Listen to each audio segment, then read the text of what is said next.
네, 첫 소식입니다. 오늘 정부가 하반기 경제정책 방향을 확정 발표했습니다. 대규모 재정 투입과 다양한 투자 촉진책이 담겼는데요. 경제부를 연결해서 알아보겠습니다. 네, 김현경 기자, 우선 하반기에 20조 원대의 재정을 풀기로 했다죠? 네, 정부는 오늘 발표한 하반기 경제정책 방향에서 올 하반기 모두 20조 원대의 재정을 풀기로 했습니다. 추경만 10조 원 수준입니다. 지난해에 이어 2년 연속 10조 원대 추경입니다. 성장률 목표치도 하향 조정했는데요. 성장률 목표치를 기존의 3.1%에서 2.8%로 0.3%포인트 낮췄습니다. 조선 해운 구조 조정 여파에다 브렉시트라는 복병을 만난 만큼 정부는 20조 이상을 쏟아 부어야 2.8% 성장이 가능하다는 입장을 밝혔습니다. 친환경 분야를 중심으로 한 대대적인 투자 촉진책도 나왔죠. 네, 정부는 하반기 중 전기차 급속 충전기를 1000개까지 늘리고 아파트 등의 충전기 설치를 의무화하기로 했습니다. 또 해외 공장을 폐쇄하고 국내로 돌아오는 기업들에게는 세제와 고용 혜택을 주기로 했습니다. 미래형 자동차와 로봇, 항공, 우주 등 11대 신산업을 선정해서 세액 공제 혜택을 늘려주기로 했습니다. 국민연금 등 연기금의 부동산 투자 규모를 기존 22조 3천억 원에서 올 연말 31조 2천억 원까지 끌어올리기로 했습니다. 서민과 중산층 생계 부담을 덜기 위해 내년 건강보험료는 동결하거나 인상을 최소화하기로 했습니다. 정부는 우리 경제가 직면한 위기를 해소하려면 공공, 노동, 교육, 금융 등 4대 구조개혁이 시급하다면서 개혁의 고삐를 더 주겠다고 밝혔습니다.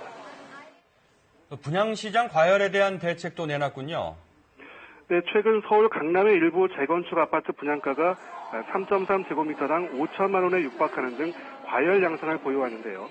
이런 분양가 고공행진을 집단 대출이 부추긴다는 지적이 나오자 보증 규제를 강화하는 방향의 대책이 나왔습니다.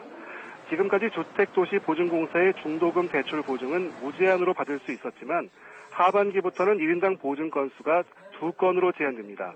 또 보증 한도도 수도권의 경우 6억 원, 지방은 3억 원으로 제한됩니다. 분양 가격이 9억 원이 넘는 주택은 중도금 대출 보증 대상에서 제외하기로 했습니다.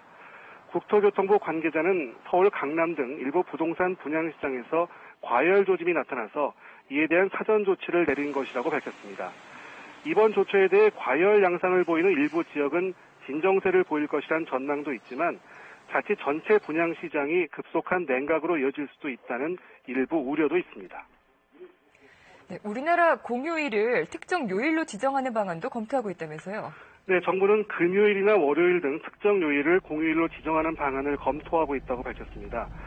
우리나라의 공휴일은 특정 날짜 중심으로 운영되고 있죠. 그래서 매년 주말과 겹치는 날에 따라서 휴일 수도 달라지고 있습니다.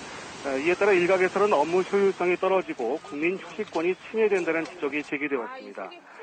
이에 따라서 정부는 하반기 중 특정 요일을 공휴일로 지정하는 방안에 대한 연구 용역을 발주하기로 했습니다.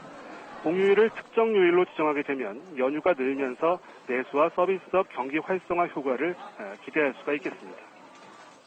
낡은 경유차 폐차 지원책도 제시됐네요.